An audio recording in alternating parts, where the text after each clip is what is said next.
Hello students, welcome to my channel basic study notes. This is Pankaj Saini. Student, आज हम बात करेंगे अपने chapter number first real number की नेक्स्ट वीडियो क्लास के लिए। हम अपनी पिछली वीडियो क्लास में बता चुके थे आपको सभी नंबर्स के बेसिक्स के लिए कि कैसे हमारे नंबर हैं, उन सभी के हमने आपको एग्जाम्पल भी दिए थे।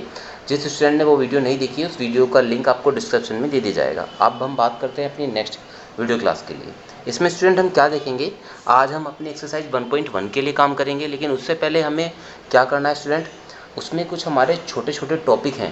वो ज़्यादा टॉपिक नहीं है, 2 ही टॉपिक हैं, उन्हें आपको अच्छे से समझना है। जब आप इन टॉपिक्स को अच्छे से क्लियर कर लेंगे, उसके बाद अपनी आप एक्सरसाइज भी अच्छे से कर सकेंगे। तो देखिए, सबसे पहला हमारा टॉपिक क्या बैठता है। देखिए, हमारा जो फर्स्ट टॉपिक है, उस टॉपिक का नाम है स्टूडेंट हमारा यूक्लिड डिवीज़न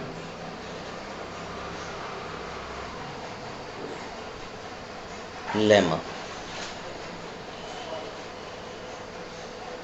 और कभी कभी इसे क्या बोल दिया जाता है, लेमा की जगह पे स्टूडेंट थ्योरम भी यूज कर दिया जाता है।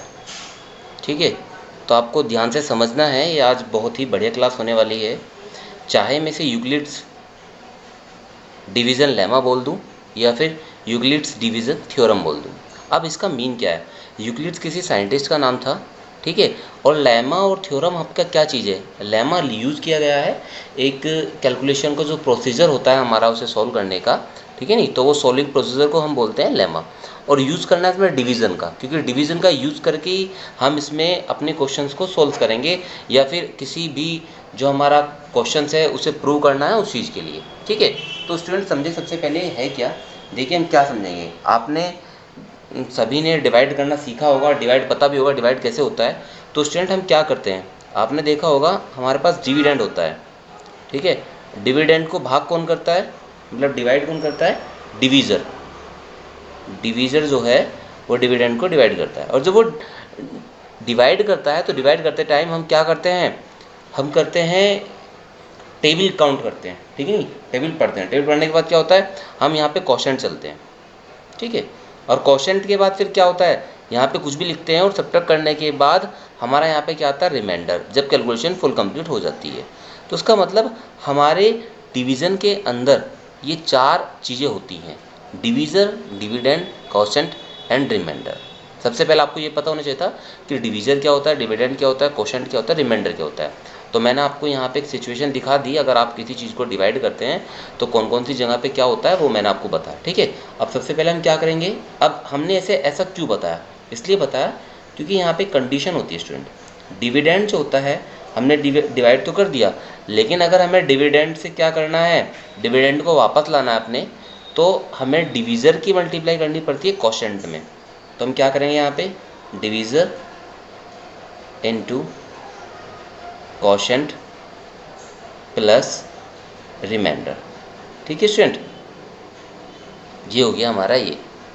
तो हमने अभी तक आपको क्या बताया, हमने बताया कि यूक्लिड डिवीज़न लेमा में यूक्लिड किसी साइंटिस्ट का नाम था, मतलब कोई भी हमारे मैथमेटिशियंस, ठीक है नहीं, ये एक मैथमेटिशियंस हुए हैं जिन्होंने इस डिवाइड का पूरा रूल फॉलो करके ये कैलकुलेशन करके आपको बताया कि किस तरीके से अगर हमें क्वेश्चन मिलते हैं तो आप उन्हें प्रूव करोगे या फिर वहाँ से कोई और चीज़ कैसे निकालोगे, सभी चीज़ों के बारे में हम बताएंगे। तो सबसे पहले डिविडेंड इज इक्वल टू क्या होता है, divisor into quotient plus remainder. हमेशा ध्यान रखिए कि रिमाइंडर जो होता है स्टूडेंट, वो डिवीज़र से कम ही होगा। अगर वो ज़्यादा हो जाता है तो हम फिर से डिवाइड करते हैं, ठीक है। तो रिमाइंडर जब आता है तो हमेशा किससे कम आता है, डिवीज़र से कम आता है। तो आपको उस चीज़ का ध्यान रखना है कि रिमाइंडर जो आता है स्टूडेंट हमारा, वो हमेशा 0 से कैपिटल, मतलब 0 से बड़ा होता है या 0 के बराबर होता है। ये ध्यान रखना आपको, 0 से बड़ा होगा या 0 के बराबर होगा। और छोटा किससे होगा स्टूडेंट, डिवीज़र से। किससे होगा, डिवीज़र से। अब हम बात करते हैं अपने अगले काम की ओर कि हमें करना क्या है। ये मैंने आपको सारी चीज़ें क्यों लिखाई है, क्योंकि मैं अब आपको छोटा सा स्टेटमेंट लिखाने वाला हूँ। अगर आपने ये चीज़ अच्छे समझी है तो आप स्टेटमेंट को भी अच्छे से समझ लेंगे, ठीक है। तो उसमें अगर हमारे पास 2 इंटीजर्स है स्टूडेंट, कोई भी 2 इंटीजर्स हो सकते हैं, ए और बी, तो मैं अपने पास से 2 इंटीजर्स मान लेता हूँ। मैंने क्या काम करा, if 2 integers a and b where r is remainder। ठीक है, एक वहाँ पे रिमाइंडर भी है स्टूडेंट, एंड आर हमारा रिमाइंडर हो गया। ठीक, अगर हम बात करते हैं किसकी, ए की, तो ए को हम मानेंगे यहाँ पे डिविडेंड और बी को ले लेंगे हम क्या, डिवीज़र। ठीक है स्टूडेंट, बी को हम ले लेंगे क्या, डिवीज़र। तो हमें समझना है यहाँ पे, और एक कंडीशन यहाँ पे होगी हमारी कि ए जो होगा वो कैपिटल होगा बी से। ठीक है, ए जो है बी से मोर देन होगा।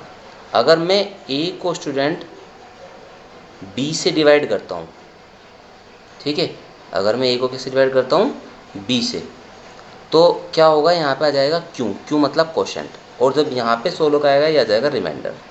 तो ऐसी कंडीशन में लिख देते हैं कि मैंने क्या बताया था आपको कि डिविडेंड जो होता है वो divisor into quotient plus remainder होता है, यही तो होता है। तो यही काम देखिए मैं यहाँ पे करूँगा, डिविडेंड जो होता है वो divisor into quotient plus remainder, मतलब बी क्यू प्लस आर। ठीक है, और एक चीज़ और स्टूडेंट, क्या कि हमारा रिमाइंडर वो जीरो और डिवीज़र के बीच में लाई करेगा, और रिमाइंडर हमें हमेशा जीरो के इक्वल तो नहीं हो सकता, लेकिन क्या होगा, जीरो से कैपिटल होगा, बड़ा होगा, और इक्वल भी हो सकता है, और डिवीज़र से हमेशा कैसा रहेगा, कम रहेगा। तो मैं क्या कह दूँगा यहाँ पे कि आर की जो वैल्यू है स्टूडेंट वो इस तरीके से रहेगी। ठीक, इतना करने के बाद और हमारे क्या चीज़ बची यहाँ पे, और एक कंडीशन है कि ए हमारा क्या रहेगा, ग्रेटर देन बी होगा। तो तीन कंडीशन होती है हमारे किसके अंदर, यूक्लिड्स डिवीज़न लेमा के अंदर।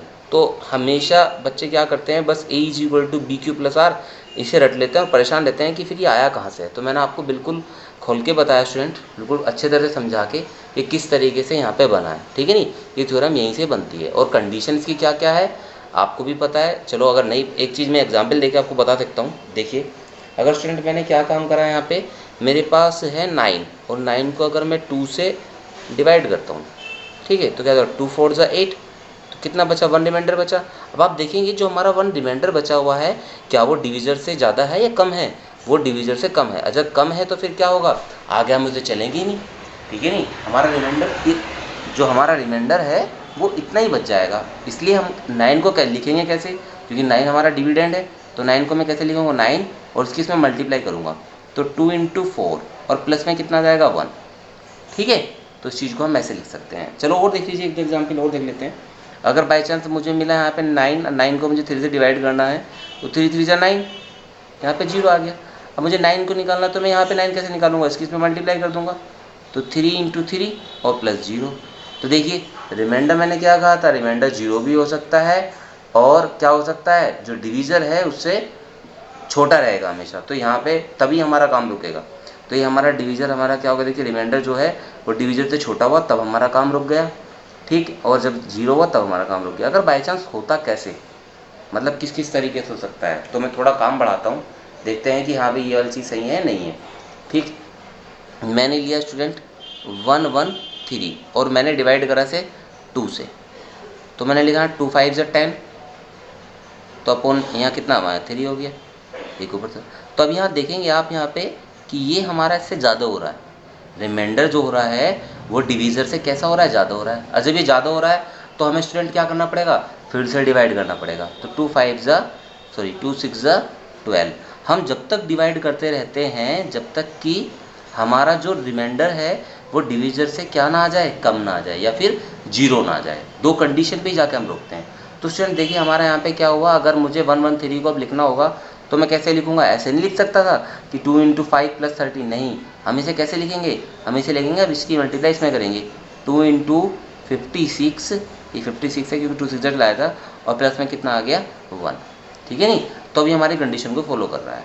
तो इस तरीके से अगर हमें यूक्लिड्स डिवीज़न लेमा का यूज़ करना होगा थ्योरम का, तो हम कैसे यूज़ करेंगे, हमें केवल दो ही चीज़ों का पता होना चाहिए। क्या, if 2 integers a and b where r is remainder, तो यहाँ पे क्या जाए, a डिविडेंड b डिवाइज़र, ठीक है, और a b से ग्रेटर देन होगा, ये कंडीशन होगी। अब उससे आगे चलते हैं स्टूडेंट, क्योंकि काफ़ी टाइम इसी में हो गया हमें। अब एक चीज़ और आपकी आई, यूक्लिड डिवीज़न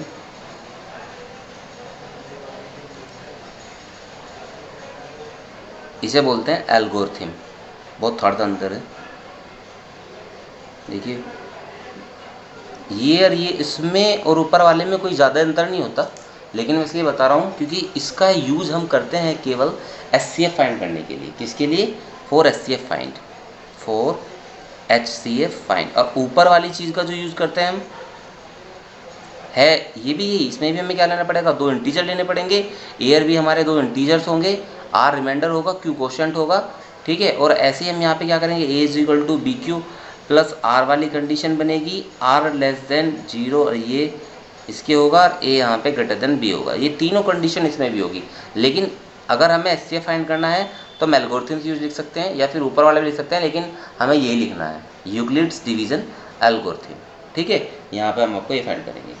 तो स्टूडेंट आपकी 2 चीज़ें हुई, पहली चीज़ से दूसरी चीज़ जुड़ी हुई थी, लेकिन इसका नाम बदल के इस चीज़ को हम यूज़ करते हैं केवल प्रूव के लिए अधिकतर। अगर हमें कहीं पे कुछ प्रूव करना हो, जैसे आपके क्वेश्चन आएंगे तो आपको पता चलता रहेगा, अगर हमें प्रूव करना हो तो ये यूज़ करते हैं, और अगर हमें HCF फाइंड करना हो, हाईएस्ट कॉमन फैक्टर, ठीक है, तो हमें यूक्लिड्स डिवीज़न एल्गोरिथम यूज़ करना होगा। अब स्टूडेंट एक नोट है जिसे आपको समझना है, क्योंकि HCF हम फाइंड कैसे करते हैं यही हमें समझना है। तो उस चीज़ को मैं अभी ख़त्म कर देता हूँ, क्योंकि फिर हमें एक्सरसाइज करने में इतना ही कम टाइम लगना है, क्योंकि एक्सरसाइज फिर बहुत छोटी बढ़ जाएगी अगर आपके टॉपिक सब अच्छे से क्लियर हो गए। तो इसमें हमारा सबसे पहला नोट आप ध्यान रखो, आप इस चीज़ को लर्न कर लें, ठीक है, अच्छे से माइंड कर लें कि हाँ भाई कि ये किस तरीके से HCF फाइंड होता है। देखिए यहाँ पे स्टूडेंट आपको ध्यान रखना है, जब तक हमारा रिमाइंडर 0 ना हो जाए, जब तक हमारा रिमाइंडर 0 ना हो जाए, जब तक हम डिवाइड करते रहते हैं। और जब डिवाइड करते टाइम जिस भी डिवाइज़र से हमारा रिमाइंडर 0 होता है वही हमारा क्या होता है? HCF होता है। जिस भी डिवाइज़र से हमारा रिमाइंडर 0 होता है वही हमारा क्या होता है? HCF होता है, ठीक है। तो नोट में पहले क्वेश्चन कराऊंगा, उसके बाद लिखाऊंगा, जिससे आपको समझ में आ जाए कि मैंने एक एक स्टेप कैसे लिया था। तो अब आते हैं हम अपने एक्सरसाइज की ओर। आज हम अपनी एक्सरसाइज भी कंप्लीट करेंगे पूरी, ठीक है। वीडियो थोड़ी लंबी बैठेगी, लेकिन ये है कि हमारा टॉपिक भी ख़त्म हो जाएगा और एक्सरसाइज भी अच्छे से ख़त्म हो जाएगी। तो एक्सरसाइज 1.1 हमारी देख लेते हैं। 1.1 देखिए यहाँ पे सबसे पहले उसने फाइंड करने के लिए कहा है use Euclid's division algorithm to find the HCF, ठीक है। तो HCF फाइंड करना है एल्गोरिथम से। तो पहला तो हमारा 135 एंड 225, 196, 38220, 867, 255। तो उसमें से मैं क्या करूँगा, 1-2 क्वेश्चन मैं आपको करके दिखाऊंगा और 1-2 आपको खुद करके देखने हैं। तो सबसे पहले हम क्या करते हैं, सबसे पहले हमारा फाइंड करना है मैं HCF। तो HCF कैसे फाइंड करते हैं? तो ये हमारी एक्सरसाइज 1.1 है, और 1.1 का ये हमारा कौन सा क्वेश्चन है? फर्स्ट क्वेश्चन है, जिसमें हमें फाइंड करना है HCF, ठीक है। तो सबसे पहले मैं क्या करूँगा स्टूडेंट, हमें फाइंड करना है किस किस का? 135 का और 135 एंड 225। तो जब भी हमें 2 नंबर मिले या 2 से ज़्यादा नंबर मिले तो हमें करना क्या है, सबसे पहले हमें ये देखना है कि इन 2 नंबरों में सबसे बड़ा कौन है। जो बड़ा होगा वो हमारा क्या होगा? A होगा, और जो छोटा होगा वो हमारा B होगा। क्यों? क्योंकि जो बड़ा होगा वो हमारा डिविडेंड बनेगा। तो बड़ा कौन है इसमें? ये। तो हम कह देंगे 225 जो है वो ग्रेटर है 135 से, इसलिए हम क्या करेंगे यहाँ पे 225 को डिवाइड करेंगे किससे? 135 से, ठीक है। जैसे ही 135 से डिवाइड करेंगे तो क्या होगा स्टूडेंट इस जगह पे? तो 135 बन जा 135, ठीक है। और हमने इसे जैसे ही करा तो कितना आ गया? 5 में से 5 गए 0, और यहाँ पे 12 में से 3 गए 9, और यहाँ पे इतना बच गया, तो इससे कम आया है। तो सबसे पहला स्टेप हमारा बना यहाँ से। क्या स्टेप बना हमारा यहाँ से? ये बना हमारा कि हम 135 को कैसे लिख सकते हैं? इस 135 को लिख सकते, सॉरी 225 को हम कैसे लिख सकते हैं? यहाँ पे एक स्टेप करा है केवल हमने अभी। यहाँ पे 225 इज इक्वल टू 135, इसकी मल्टीप्लाई करनी है यहाँ पे इंटू 1 प्लस 90। और हमें ये भी बताना है कि हम यूज किसका कर रहे हैं यहाँ पे। ये हमने स्टेप फर्स्ट तो ले लिया, ये हमारा स्टेप फर्स्ट है, ठीक है। स्टेप फर्स्ट में हमने क्या काम करा?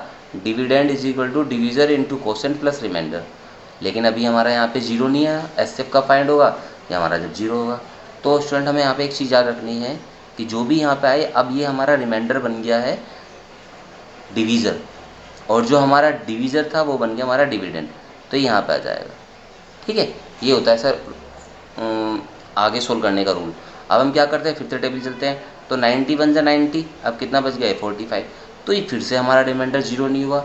तो अब हमारा क्या हो गया, यहाँ पे स्टेप 2 आ जाएगा। क्या आ जाएगा, स्टेप 2। तो स्टेप 2 में हम क्या करते हैं, 135 हमारा डिविडेंड था, तो मैं डिविज़र इंटू कोशेंट, तो 90 इंटू 1, और प्लस में क्या कर लूँगा यहाँ पे 45, प्लस में क्या कर लेंगे यहाँ पे 45। तो हमने यहाँ क्या कर लिया, अपना सेकंड स्टेप कर लिया।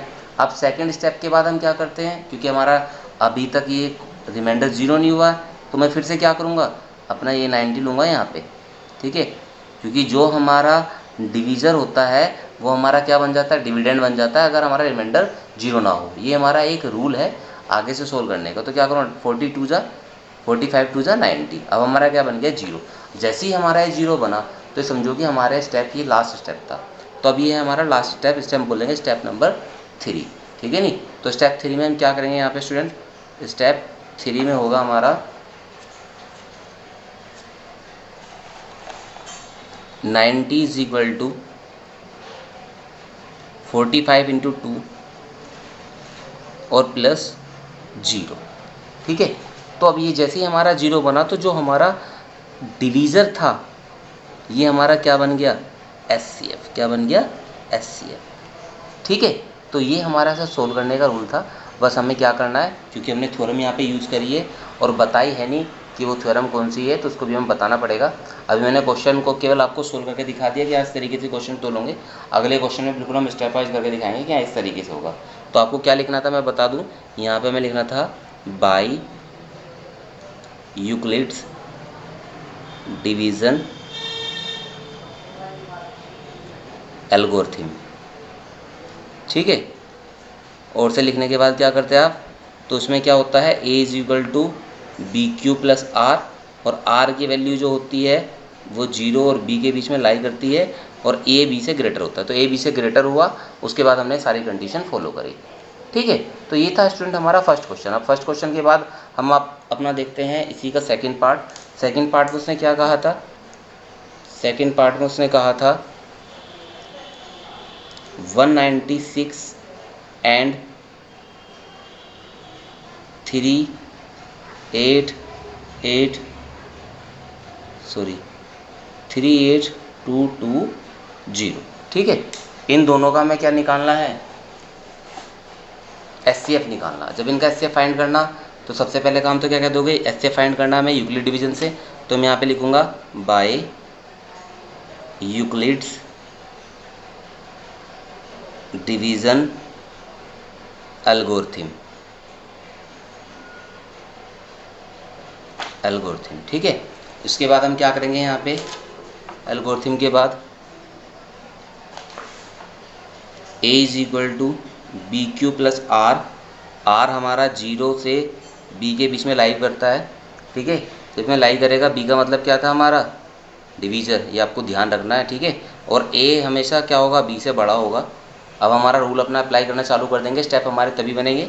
तो हम क्या करेंगे, हमारे पास बड़ा है 38220, और से डिवाइड करना है किससे, 196 से। ठीक है, और हमें कब तक डिवाइड करना है स्टूडेंट, जब तक रिमाइंडर हमारा 0 ना बन जाए। जब हमारा रिमाइंडर 0 बन जाए, उस रिमाइंडर 0 बनते ही हमारा जो हमारा डिवीज़र बनेगा वहाँ पे, वो हमारा क्या कहलाता है, वो कहलाता है हमारा SCF। ठीक है, तो अब हम यहाँ पे डिवाइड देने का काम अपना चालू करते हैं स्टूडेंट। आगे ये हमारा कैसे डिवाइड होगा देखिए। मैंने क्या किया स्टूडेंट्स ने, पहले सबसे पहले 1 चला दिया, तो 196 बन जा 196, कुछ बच रहा है तो देखा यहाँ पे कितना हो जाएगा, 26 हो गया, 7 यहाँ पे कितना हो जाएगा, 17, 8 हो गया, यहाँ पे 1 हो गया। अब हमने देखा इससे कम हो गया, लेकिन काम नहीं चला, हमने ऊपर से क्या लिया, 2 ले लिया। उसके बाद फिर चलाएंगे, तो हमें पता है 19 से देखेंगे, यहाँ पे हमारा इतना बैठा, तो हमने हिसाब लगाया क्या चल सकता है, तो हमने देखा हम चलाते हैं यहाँ पे 9। ठीक है, तो 9 6 जा 54, 5 आ गया, 9 9 जा 81, 81 और 5 86, 8 आ गया, और 9 9 9 बन जा 9 9, और हमारा ये कितना था 8, तो यहाँ पे आ गया 17। अब यहाँ पे सब्ट्रैक्ट कर लेते हैं, यहाँ आ गया 8, ये 5 है, 15 माइनस 6 कितना आ जाएगा, यहाँ पे 9 आ गया। ठीक है, और ऊपर से कितना 2। अब हम यहाँ पे चला दें कितना 5, तो 5 होता है हमारा 980। तो स्टूडेंट हमने देखा यहाँ पे कि यहाँ तो हमारा अगला स्टेप बन ही नहीं पाया, सारी कैलकुलेशन इसी ने कर दी। तो कभी कभी क्वेश्चन हमें ऐसे भी मिल जाते हैं, तो हमें ऐसे क्वेश्चन में परेशान नहीं होना, हमें क्या करना है, डिवाइड करते रहते हैं। अब आप सोचोगे कि 186 आया, लेकिन आपने पहले इसको तो फिनिश नहीं किया, तो इसलिए कभी इसे जब तक फिनिश ना कर लो। हमारे ऊपर वाले क्वेश्चन में देखिए हमने क्या किया था, हम जब ऊपर वाला क्वेश्चन सोल्व कर रहे थे तो उसमें ये हमारा ऊपर कुछ बचा नहीं था, इस वजह से हमने ये वाला यहाँ आ गया था।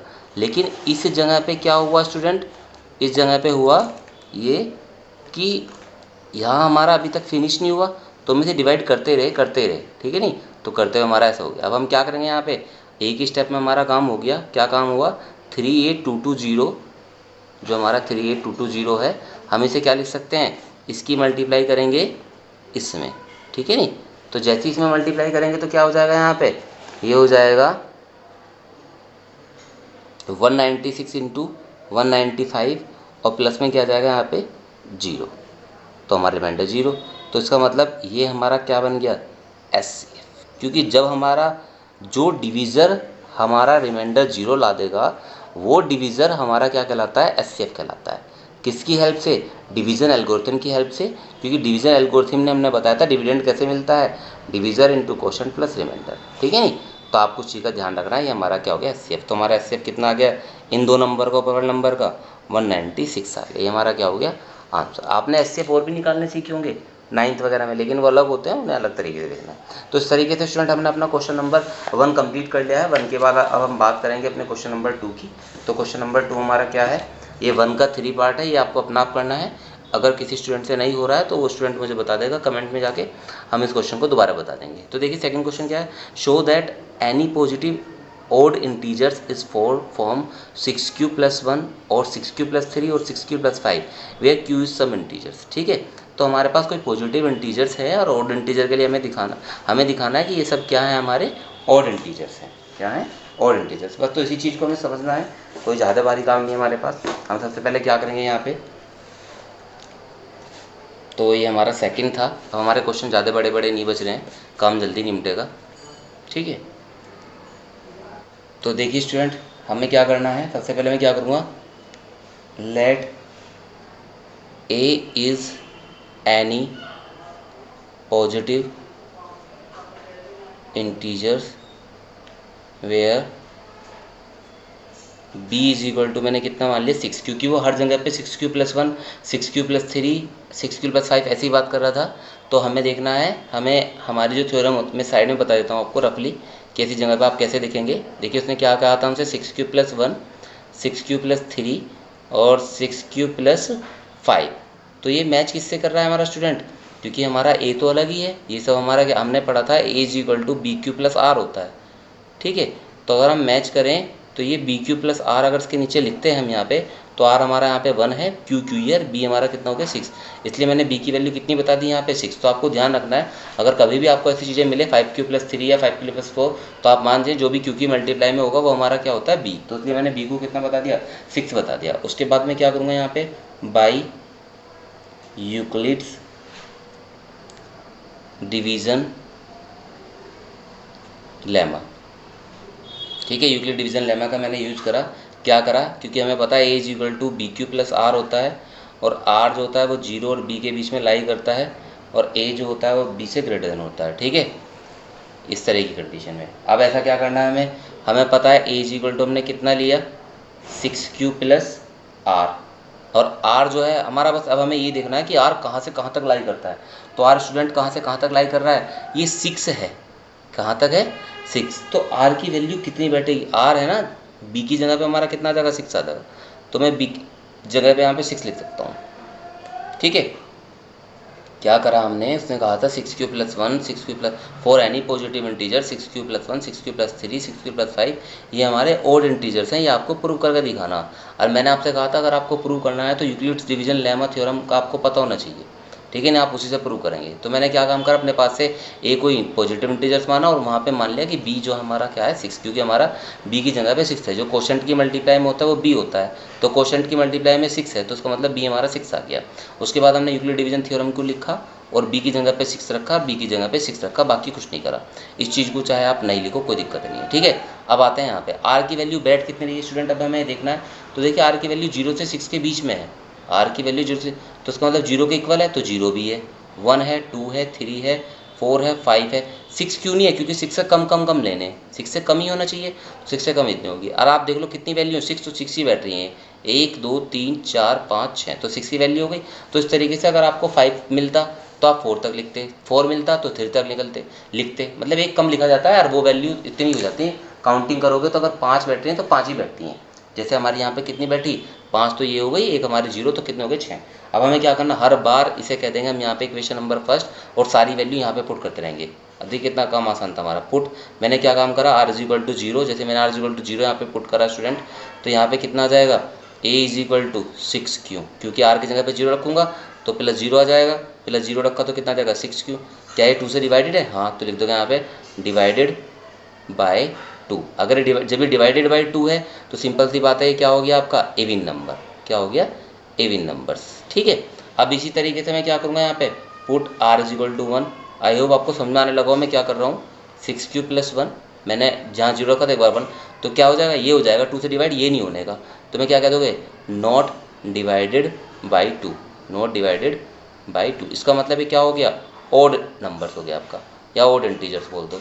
r इज इक्वल टू ऐसे मैं 2 पुट करूँगा तो a इज इक्वल टू कितना आ जाएगा 6 क्यू प्लस 2, ये हिस्सा भी 2 से डिवाइड है, ये भी 2 से डिवाइडेड है, तो इसका मतलब दोनों 2 से डिवाइडेड है, तो मैं लिख दूंगा यहाँ पे डिवाइडेड बाई 2, तो इसका मतलब ये क्या है आपका इवन इंटीजर्स है। मैं इसी तरीके से सारी वैल्यू बारी बारी करके इसमें रखता रहूँगा। अगर मैं 3 रखूँगा तो यहाँ पर आ जाएगा 6 क्यू प्लस 3, क्या ये डिवाइड होगा, ये हिस्सा डिवाइड होगा 2 से, ये नहीं होने का, तो इसका मतलब क्या हो जाएगा not divided by 2, not divided by 2, तो इसका मतलब ये क्या हो गया आपका ऑड नंबर्स हो गया, ठीक है। ये किस पे आया था, r इक्वल टू 3 पे। ऐसे ही मैं r इक्वल टू 4 पे निकालूंगा, r इक्वल टू 5 पे निकालूंगा, अपनी 5 की 5 वैल्यू पे निकालूंगा। अगर मैंने 4 रखा है यहाँ पे तो 6 क्यू प्लस 4, ये हिस्सा भी 2 से डिवाइड है, ये भी 2 से डिवाइड है, इसका मतलब क्या हो जाएगा डिवाइडेड बाई 2। जब ये डिवाइडेड बाई 2 है तो आपको पता है कैसा नंबर होगा, एविन नंबर होगा, एविन नंबर, ठीक है। और यहाँ पे क्या हो जाएगा, आपने 5 रखा तो ये हिस्सा तो 2 से डिवाइड है, ये नहीं है, तो इसका मतलब कैसा नंबर हो गया, ये नोट डिवाइडेड बाई 2 हो गया। जब नोट डिवाइडेड बाई 2 है ये आपका, तो उसका मतलब क्या हो जाएगा, ये आपका ओड नंबर हो जाएगा। और जब ये आपका ओड नंबर हुआ स्टूडेंट, तो सिंपल सी बात है, हमारा काम क्या हुआ, हमारा काम ये हुआ कि हमें क्या पता लगाना था कि 6 क्यू प्लस 1 और ये हमारे क्या है ओड नंबर्स कौन कौन से हैं। तो देखिए ओड हमारा एक तो ये है, मतलब कि 6 क्यू प्लस 1, और एक ओड हमारा क्या है, ये है 6 क्यू प्लस 3, एक ओड हमारा क्या है 6 क्यू प्लस 5 है।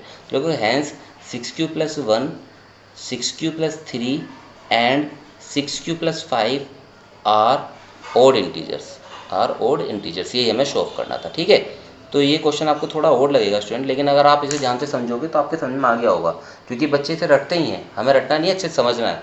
तो ध्यान रखिए ये ऐसे होगा क्वेश्चन, एक बार फिर समझ लीजिए। देखिए कि मुझे क्या कहा था उसने कहा था कि 6 q plus 1, 6 q plus 3, 6 q plus 5 आपके क्या हैं ऑड इंटीजर्स हैं, आप इसे प्रूफ करके दिखाइए। और हमें प्रूफ करने का काम किससे दिया गया था, यूक्लिड डिवीजन से। तो वो बताएगा भी आपसे कि यूक्लिड डिवीजन एल्गोरिथम से आपको इसे प्रूफ करना है। तो हमने क्या मान लिया, बाय यूक्लिड डिवीजन एल्गोरिथम या लेमा, ये हमारी थ्योरम थी।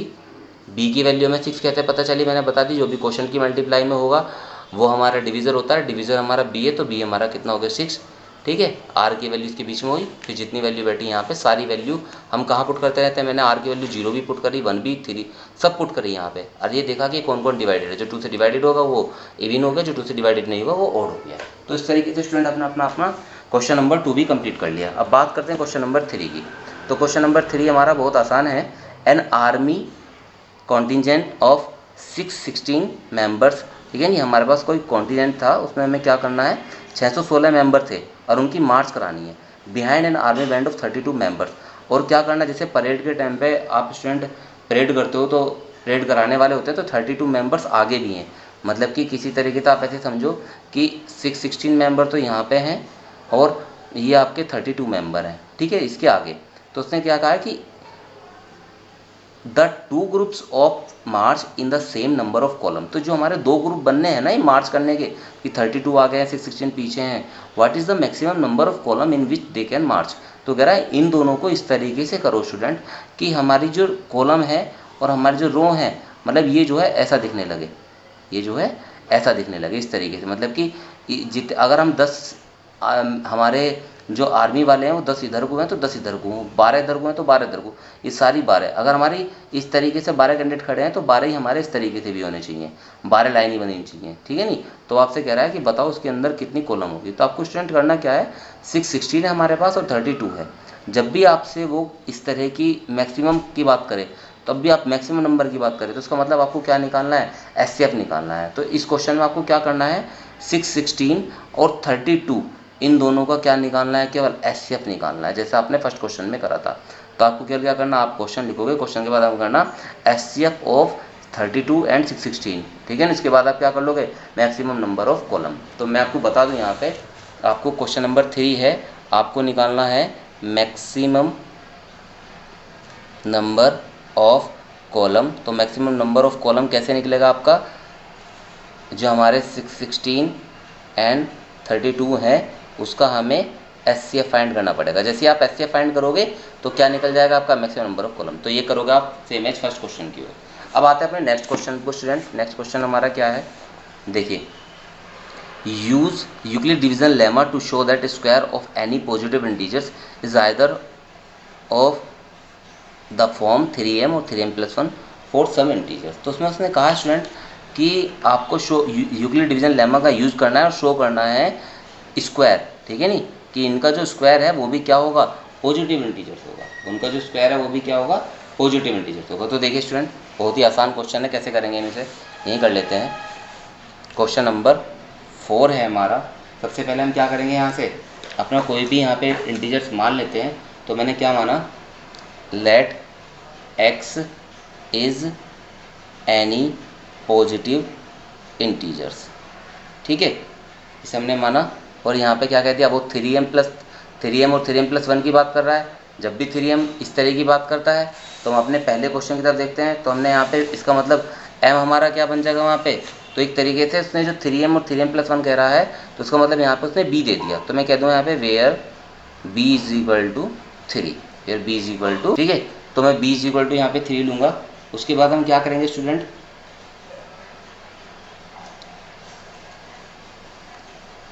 we can write 3q and 3q+1, ठीक है। तो हम इसे इस चीज़ को 3m और 3m+1 था। तो मैं जब यहाँ पे कोई पॉजिटिव इंटीजर ले लूँगा और b की जगह पे हमने 3 माना है, हमें पता है Euclid division lemma a is equal to bq+r होता है। तो वहाँ से मैंने क्या लिख दिया, 3q+1 उसकी हेल्प से। अब देखो हम यहाँ पे क्या करेंगे, then x is equal to 3q हो गया। अब वो स्क्वायर की बात कर रहा है स्टूडेंट, तो मैं दोनों तरफ का स्क्वायर कर दिया। मैंने इधर का इसका स्क्वायर करा, इधर का भी स्क्वायर कर दिया, ठीक है। स्क्वायर करने पे क्या हो गया, ये लिखा गया 9q²। अब मैं 9q² को अगर आप ध्यान दो तो 3 × 3 लिख दूँ 9 को, और q² यहीं पे रह गया। और 3q² को क्योंकि जो हमारा फालतू में ये नहीं पता आना क्या है, मैं इसे m लिख देता हूँ तो कोई फ़र्क पड़ेगा। तो उसने ये तो कहा था कि आपका जो कोई पॉजिटिव इंटीजर्स है अगर उसका स्क्वायर है तो उसे हम ऐसा लिख सकते हैं, उसे हम कैसे लिख सकते हैं, इस तरीके से। तो हमने इसे ऐसा लिख दिया, ठीक है। तो देखिए किसी भी अगर कोई हमारे पास पॉजिटिव इंटीजर्स है और वो उसके इक्वल है तो क्या उस चीज़ को हम इसके इक्वल लिख सकते हैं, उसके स्क्वायर को। तो हम लिख सकते हैं इसके स्क्वायर को, देखिए इसके इक्वल आ गया, ठीक है नहीं। और ले लीजिए, चलो जो अगला वाला पार्ट था उसका अगला वाला पार्ट क्या था, x इज इक्वल टू हम क्या ले लेंगे 3q+1। तो दोनों तरफ का यहाँ पे भी स्क्वायर करेंगे, x² इज इक्वल टू कितना हो जाएगा 3q+1 का स्क्वायर, ठीक है।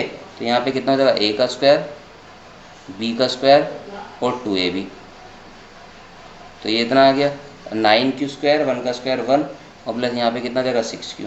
अब स्टूडेंट मैंने क्या काम करा, इन दोनों पार्टों से मैंने 3 कॉमन ले लिया तो अंदर आ जाएगा 3q² प्लस 2q और +1 हमारा यहाँ पे ऐसे ही रहा।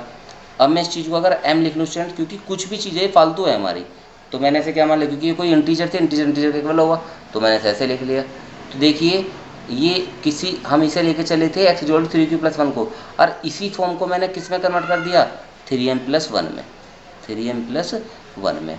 तो देखिए किसी भी अगर हमारे पास कोई इंटीजर्स है और उसका स्क्वायर करा हमने, तो उसे हम इस फॉर्म में ला सकते हैं। हमने लिख के दिखाया, तो हमें क्या दिखाना था, यही तो दिखाना था कि ये आपका क्या होगा कि किसी भी, अगर हमारे पास कोई इंटीजर्स है, ठीक है, वो इंटीजर हमने x माना, और अगर हम उसका स्क्वायर कर सकते हैं तो उसे हम 3m और 3m+1 के उसके फॉर्म में लिख सकते हैं।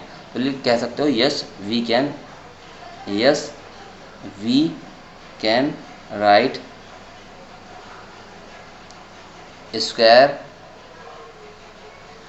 Square of integers in the form of 3m and 3m+1। ठीक है, ये तो हमारा 4 क्वेश्चन। अब बचा स्टूडेंट हमारा लास्ट क्वेश्चन। तो लास्ट क्वेश्चन को आपको थोड़ा ध्यान से देखना है। क्वेश्चन इसी तरीके का है, मैं बार बार इसलिए बता रहा हूँ कि जिससे हमारा काम क्या हो जाए, आसान हो जाए। देखिए उसने कहा है use Euclid's division lemma to show that the cube of any positive integers is of the form 9m 9m+1 और 9m+8। मतलब कि अब तक तो आपने स्क्वायर दिखाया था, अब आपको क्या दिखाना है, क्यूब। देखिए ऊपर वाले क्वेश्चन का उसने हिंट भी दे रखा है स्टूडेंट, तो मैंने इसी हिंट का यूज करके आपको ये समझाया है। ठीक है, अब एक्सरसाइज आपको थोड़ी अटपटी भी लगेगी, इसलिए क्योंकि आप इस चीज़ को पहली बार पढ़ रहे हैं, प्रूव करने वाली चीज़ को। लेकिन अगर आप वीडियो को समझ कर देखेंगे, बार बार रिवाइंड करके, या पीछे या कोई चीज़ नहीं समझ में आ रही है तो उसे आप कमेंट बॉक्स में जाके पूछ सकते हैं। ठीक है, नहीं अगर आप इसे अच्छे से समझेंगे तो ये एक्सरसाइज आपके अच्छे समझ में आ जाएगी। और ये क्वेश्चन आपके इंपॉर्टेंट होते हैं क्योंकि इनमें से क्वेश्चन आपको मिल जाना है इस टाइप का। तो आप इस एक्सरसाइज के जो एग्जाम्पल हैं उन्हें भी करें और इन क्वेश्चन को अच्छे से समझ कर भी करें। थोड़ा टाइम जरूर लग रहा है, लेकिन सभी क्वेश्चन अच्छे से हो जा रहे हैं। Use Euclid's division lemma to show that cube of any positive integers of the form of this. तो हमें क्या करना है इसमें, पहले की तरह मुझे इसमें क्या मानना, वहाँ पे मैंने क्यूब के लिए स्क्वायर के लिए काम करा था, यहाँ पे मैं काम करूँगा क्यूब के लिए। तो क्वेश्चन नंबर हमारा ये 5 है, तो मैं 5 को कैसे लेके चलूँगा, देखिए क्वेश्चन नंबर 5 में लेके चला। ठीक है, तो 5 में क्या करेंगे, let x is a positive integers. ठीक है, उसके बाद क्या करोगे, हैंस उसके बाद में ये मानूंगा x इक्वल टू कितना हो जाएगा, क्योंकि इसमें 3 वो माना था 9m 9m+1 9m, तो उसमें थोड़ा हमें क्यूब बनाना है, तो स्टूडेंट हमें थोड़ा सा काम और समझने के लिए होगा, तो मैं इसे इस फॉर्म में लिख देता हूँ, इसलिए मैं बता रहा हूँ कि थोड़ा अलग है बस ये।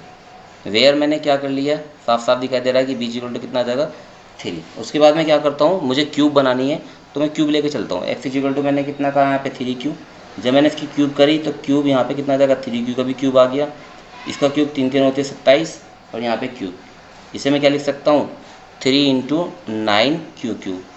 और ये हमारा क्या है, कोई पॉजिटिव इंटीजर ही है, तो मैं 3m लिख देता हूँ। तो मैंने क्या, देखिए मैं कोई पॉजिटिव इंटीजर लेकर चला था इस फॉर्म में, और मैंने इसे 3m में कन्वर्ट कर दिया, जो कि वो कह रहा था। ठीक है, नहीं सॉरी 3m कह रहे 9m में, क्योंकि 9 है ना, 9m में प्रूफ करना, तो ये 3 तो 9m लिखा जाएगा, 9 ऐसे आ गया।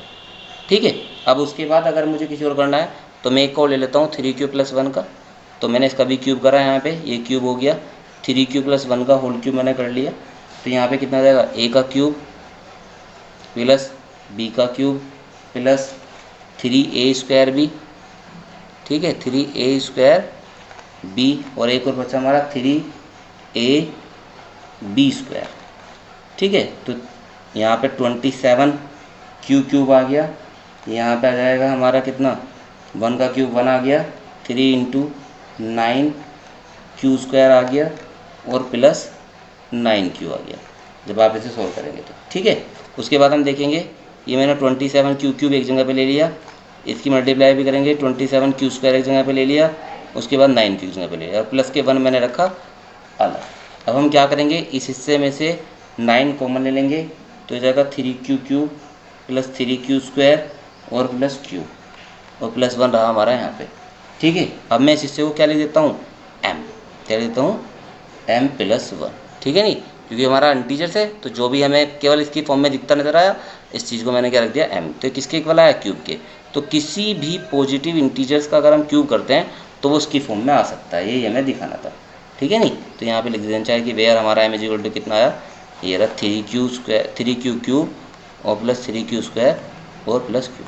तो इस तरीके से स्टूडेंट हमने अपनी एक्सरसाइज खत्म कर ली है। ये हमारी एक्सरसाइज 1.1 थी। 1.2 इसके एक्सरसाइज नहीं है, इससे अलग है थोड़ी, लेकिन बढ़िया उसमें ज़्यादा मज़ा आएगा क्योंकि वो हमारे कैलकुलेशन पे है, प्रूव वाले क्वेश्चन उसमें कम मिलेंगे, ठीक है नहीं। तो सबसे पहले आज अपनी इस वीडियो को आप अच्छे से कंप्लीट करेंगे, समझेंगे। कहीं कोई दिक्कत आ रही है तो आप कमेंट बॉक्स में जाकर कमेंट करेंगे, वीडियो अच्छी लगी हो तो लाइक करेंगे। Thank you so much.